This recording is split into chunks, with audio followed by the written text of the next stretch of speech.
రాజకీయాల్లో శాశ్వత శత్రువులు మిత్రులు ఉండరు. దీనికి నిజం చేస్తూ దశాబ్దాల వైరాన్ని పక్కన పెట్టారు అనకాపల్లికి చెందిన ఇద్దరు నేతలు. ఒకరు కొనతాల రామకృష్ణ, మరొకరు దాడి వీరభద్రరావు. వీరిద్దరూ చాలా కాలం ప్రత్యర్థులుగానే ఉన్నారు. ఎత్తులకు పై ఎత్తులు వేశారు. కాలం మారింది, రాజకీయాలు కూడా మారాయి.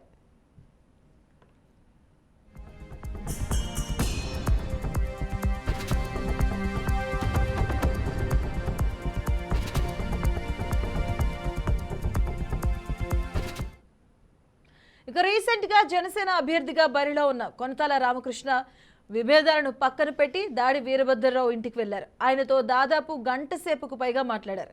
ఆరోగ్య విషయాలతో పాటు రాజకీయాల గురించి కూడా మాట్లాడుకున్నారు. ఇక ఈ సందర్భంగా తన గెలుపుకు సహకరించాలని కొనతాల కోరారు. ఆయన సరేనంటూ చెప్పినట్టుగా దాడి వర్గీయులు కూడా చెబుతున్నారు. ఇక మరోవైపు కొద్ది రోజుల క్రిందట టీడీపీ మాజీ ఎమ్మెల్యే పీలా గోవింద్ను కూడా కలిశారు కొనతాల. మొత్తానికి దశాబ్దాల వైరాన్ని పక్కన పెట్టి తర్వాత కొనతాల దాడి కలయికపై జిల్లాలో పెద్ద ఎత్తున ఇప్పుడు చర్చ జరుగుతుంది.